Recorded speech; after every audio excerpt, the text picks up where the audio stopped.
अब मैं ज़रा थोड़ी सी बात करना चाह रहा हूँ सानहा जड़ावाला के बारे में।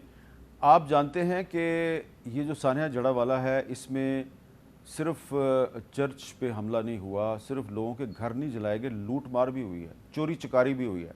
तो पहले मैं आपको इस सानहे के जो मुतासरीन हैं, हमारे क्रिश्चियन भाई बहनें, ज़रा उनमें से कुछ की फरियाद सुन लें आप। हम सुबह सुबह उठे नाश्ते के लिए, मस्जिद में ऐलान हुआ कि सब क्रिश्चियन लोगों को ना कत्ल कर दो। हम सब लोग घर से भाग गए। ਬੱਚਿਆਂ ਨੂੰ ਲੈ ਕੇ ਸਾਡੀਆਂ ਜਾਨਾਂ ਸਿਰਫ ਬੱਚੀਆਂ ਨੇ, ਬਾਕੀ ਸਾਡੇ ਕੁਝ ਵੀ ਨਹੀਂ ਬਚਿਆ। ਸਾਡਾ ਸਾਰਾ ਕੁਝ ਚੋਰੀ हो गया। हमारे घर जल गए, सब कुछ जल गया, कुछ नहीं बचा। मेहरबानी फरमा के हमारी मदद करें, हुकूमत हमारी मदद करे। 21 चर्च हैं जिनको नजर आतश किया गया है, डैमेज किया गया है, और तकरीबन 312 घर जो हैं वो डैमेज हुए हैं। हमारी ज़िंदगी की सारी जमा पूंजी, लोगों की बेटियों के जहेज़, बहुओं के जहेज़, सब कुछ ख़त्म हो गया है। हमारा गवर्नमेंट से यही मुतालबा है कि जो नुकसानात हुआ है उसको भी पूरा किया जाए, और दूसरा नंबर जिन सरपसंद लोगों ने ये काम किया है उनको भी कैफरे करदार तक पहुँचाया जाए। ये है क्रिश्चियन बहन भाई, ये अपनी फरियाद जो है वो आप तक पहुंचा रहे हैं, लेकिन इनके साथ वहीं पे जड़ावाला में जो इनके मुसलमान भाई हैं जो कि इस वाक़े के ऐनी शाहिद हैं, वो आपको क्या बता रहे हैं, ज़रा सुनें। ये लोग मजलूम हैं, इनके साथ ज्यादती हुई है, इनके घरों को नहीं जलना चाहिए था। ये इनके घर नहीं जले, हमारे जले हैं, इंसानियत के घर जले हैं, इन्होंने रहना था। यार ये भी इंसान है। हमारे सिक्योरिटी के जो लोग हैं वो मुकम्मल फेल हुए, उनकी नेग्लिजेंसी है, उन्होंने जो है ना वो इनको तहफ़्फ़ुज़ फराहम नहीं किया। हमने DSP को कहा है, हमने SP को कहा है कि यार बस्ती को प्रोटेक्शन दो, जो गुनहगार हैं उनको पकड़ें, लेकिन ऐसा नहीं हुआ। जो हजूम आया ना वो छोटे लड़कों का था, और वो टोटली जो है ना वो पहचान में नहीं थे। उन्होंने आते इनको इनके घरों को नुकसान पहुंचाया है, इनके जो अंदर जेवर थे, पैसे थे, उनको चुराया है। बेसिक उनका काम ये नहीं था, चोरी करना था। बिल्कुल गलत है। हमारा इस्लाम हमें खुद कहता है कि अगर आपकी जंग भी हो रही है ना, तो गैर मुस्लिम की ना औरतों का आपने कुछ कहना, ना बच्चों को कहना, ना इनकी इबादत गाहों को कुछ कहना है। ये मुकम्मल गलत है, हम इसकी सपोर्ट नहीं करते। और जिन्होंने ये काम किया है उनको सज़ा मिलनी चाहिए, और उस तर्ज पे मिलनी चाहिए जिस तरह 9 मई के वाक़े पे लोगों को मिली। 9 मई के वाक़े पे तो खैर अभी किसी को सज़ा नहीं मिली, लेकिन एक चीज़ बड़ी अहम है कि जहाँ पे ये वाक़या हुआ है, जहाँ पे जलाओ घिराव हुआ है, वहाँ पे जो मुकामी मुसलमान हैं जो क्रिश्चियंस के साथ रहते हैं, वो अपने क्रिश्चियन भाई बहनों को सपोर्ट कर रहे हैं। वो कह रहे हैं जी इनके साथ ज़्यादती हुई है। जिन्होंने वहाँ पे आग लगाई वो लोग बाहर से आए थे, और उनका मकसद कोई इस्लाम को डिफेंड करना नहीं था, वो चोरी करने के लिए आए थे, वो चोरी चकारी के लिए आए थे। नाम इस्तेमाल किया उन्होंने मज़हब का। तो यहाँ पे पुलिस थी जो उसने जो पहले कुरान पाक की तौहीन हुई थी, 2 अफराद के ख़िलाफ़ मुकदमा दर्ज कर लिया, उन्होंने भी गलत काम किया और उसकी भी हम मज़म्मत करते हैं, लेकिन फिर उसका जवाब ये नहीं था जो दिया गया है, और ये तो बहुत ही इंतहाई काबिल मज़म्मत वाक़या है। तो इस सारे मामले में एक मुकामी असिस्टेंट कमिश्नर जो है उसको मुअत्तल कर दिया गया, जो कि ख़ुद एक क्रिश्चियन है। और जब मैंने वो नोटिफिकेशन पढ़ा, उनका ट्रांसफ़र ऑर्डर पढ़ा, तो मैं हैरान रह गया कि लोग कह रहे हैं कि जी हमने DSP को और SP को कहा कि आप इन लोगों की मदद करें, लेकिन कार्रवाई किसके ख़िलाफ़ हुई है? एक बेचारे AC के ख़िलाफ़ जो ख़ुद एक क्रिश्चियन है। तो आबिद ज़ुबैरी साहब, ये जो मामला है, इससे आप ये नहीं समझते कि दरअसल वाकई जिस तरह के वहाँ के मुकामी लोग कह रहे हैं कि ये जो पुलिस की नाकामी है, ना कि उस असिस्टेंट कमिश्नर की नाकामी है? देखिए, हमारे यहाँ जो ज़्यादातर वाक़यात होते हैं उसमें पुलिस की नाकामी होती है। अभी जो मुस्तफ़ा साहब ने फरमाया, जो इंसिडेंट्स का बताया, उसमें पुलिस कहाँ थी? इवन 9 मई के वाक़यात को आप देखिए कि पुलिस कहाँ थी। पहली लाइन ऑफ डिफेंस तो हमारे यहाँ पुलिस ही होती है। सर, ये खुद शामिल होते हैं उनके साथ। हम आप ये इन्वेस्टिगेशन करेंगे, आप देखेंगे, आप ये उनके साथ होंगे, बल्कि उनको चढ़ाने वाले या लूटने वालों में शामिल होते हैं। हमारे यहाँ हमने तो यही चीज़ें देखी हैं।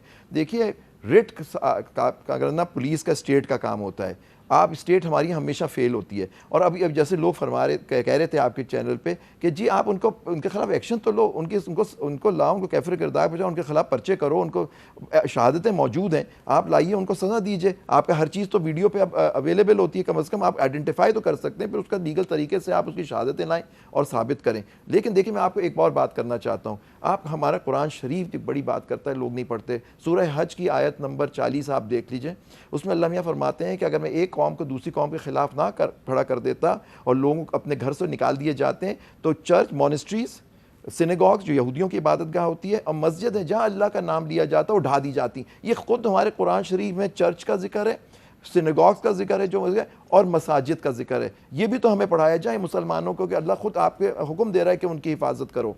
अच्छा, और मुस्तफा नवाज खोखर साहब, अब ये जो वहाँ पे एक दो चर्च नहीं जले, बहुत सारे चर्च जला दिए गए हैं, अब इनको रीबिल्ड करना, जिन लोगों के घर जलाए गए हैं, जिनके घरों में चोरी चकारी की गई है, उनको कंपनसेट करना, ये आप किसकी जिम्मेदारी है? ये रियासत की जिम्मेदारी है, इसमें तो कोई शक वाली बात ही नहीं है। उनका रियासत का काम था उनको तहफ़्फ़ुज़ देना। ये निगरान हुकूमत और पंजाब की निगरान हुकूमत, इन दोनों को मिलकर ये काम करना जी है। बिल्कुल। और फिर मीर साहब इसके अंदर देखें, अब दो तीन और अहम पहलू भी हैं जो काबिल गौर हैं हमारे लिए। एक तो माशरे में बढ़ती हुई मजहबी इंतहा पसंदी, बिलाशुबा हमारी रीजन के अंदर पिछले 4 दिहाइयों से जो वाक़यात हुए उसके नतीजे में यहाँ पर इंतहा पसंदी बढ़ी, और अब उस इंतहा पसंदी, एक मखसूस इंतहा पसंदी जिसका पंजाब शिकार रहता है अमूमन, उसके पीछे भी एक ऐसी कहानी है कि उसको हमें बड़े सीरियसली बैठ के उसके ऊपर हमें गौर करना चाहिए कि इसको हमने सदेबाब किस तरह करना है। अभी उन्होंने जिक्र किया, जिनका आप इंटरव्यू दिखा रहे थे, कि उसके अंदर छोटे छोटे बच्चे बहुत शामिल थे। अब अगर छोटे बच्चे जो हैं वो हाथ में, मैंने भी वीडियोस जो देखी उसके अंदर ज़्यादा तादाद छोटे बच्चों की नज़र आई, क्या उनके जहन इस तरीके से ब्रेन वॉश कर दिए गए हैं जो वो नारे लगा रहे थे? तो हमारे लिए ये बतौर सोसाइटी एक लम्हा फिक्रिया है कि हम किस सिमत में और किस जानिब चल पड़े हैं कि हम हमारी अगली आने वाली जो नस्लें हैं उनके जहन हमने किस तरह ख़राब कर दिए। तो ये बड़े लेकिन हम, क्योंकि वाक़या होता है, फिर मजम्मत होती है, फिर हम उससे गुजर जाते हैं। अब असिस्टेंट कमिश्नर साहब का आपने जिक्र किया, वो ऑफिसर है हुकूमत पाकिस्तान का, वो ऑफिसर है हुकूमत पंजाब का, उसके तहफ़्फ़ुज़ में सबको खड़ा होना चाहिए। अगर उसके साथ एक रत्ती बराबर भी ज्यादती हो रही है तो सब हुकूमत को, रियासत को खड़ा होना चाहिए कि हम अपना अफसर यहां से नहीं हटाएंगे। उन्होंने उसको हटा के तो तांदलिया वाला का जो एसी है उसको क्या कहा है कि तुम जड़ा वाला के मामला, और अगर इस मामले में से कहता है, और अगर इस मामले में और सिर्फ इस वजह से उन्हें ट्रांसफर किया गया है कि उनका मजहब जो है वो मसीह मजहब से ताल्लुक रखते हैं, तो ये हमारे लिए और डूब मरने का मुकाम है। ये पंजाब हुकूमत के लिए डूब मरने का मुकाम है, ये रियासत पाकिस्तान के लिए डूब मरने का मुकाम है कि हम चंद इन शर पसंदों के सामने हम दिलेरी के साथ खड़े नहीं हो सकते और अपना अफसर हम कुर्बान कर देंगे इनके लिए।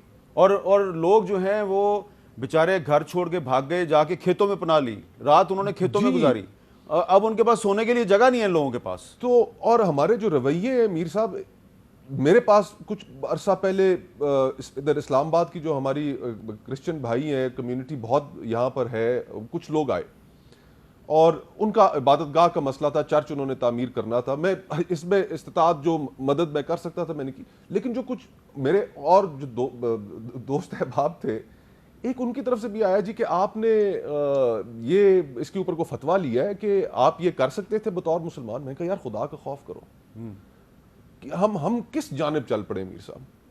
हमारे माशरे के अंदर जो लोगों की जो एक ऐसी ट्रेनिंग हो चुकी है कि जिसको इधर सियासतदानों ये लोग शराब पीने से पहले फतवा नहीं मांगते, जी हाँ, झूठ बोलने से पहले, रिश्वत लेने से पहले फतवा नहीं मांगते जी, ठीक है, लेकिन किसी गैर मुस्लिम पाकिस्तानी की मदद करने से पहले कहते हैं कि फतवा चाहिए कि नहीं चाहिए। याद होगा मीर साहब के इस्लामाबाद में अपनी हिंदू बरादरी जो है हमारी, उनके लिए एक टेम्पल बन रहा था। अच्छा, उस टेम्पल के ऊपर एकदम से शोर शराबा मच गया, मंदिर के ऊपर कि जी के इस्लामाबाद में मंदिर नहीं बन सकता, इस्लामाबाद में कैसे मंदिर बन सकता है। हम हैरान और परेशान कि ये किस तरह की गुफ्तगू हो रही है। और फिर इवेंचुअली उसके अंदर इस्लामी नजरियाती काउंसिल को ये कहना पड़ा कि इसमें कोई पाबंदी नहीं है, इस्लामाबाद में क्यों मंदिर नहीं बन सकता, पाकिस्तान का दारुल खिलाफा है, हमारे वो शहरी हैं, हमारे मुल्क में बसते हैं, अच्छा, उनका हक है। जो मंदिर बनाना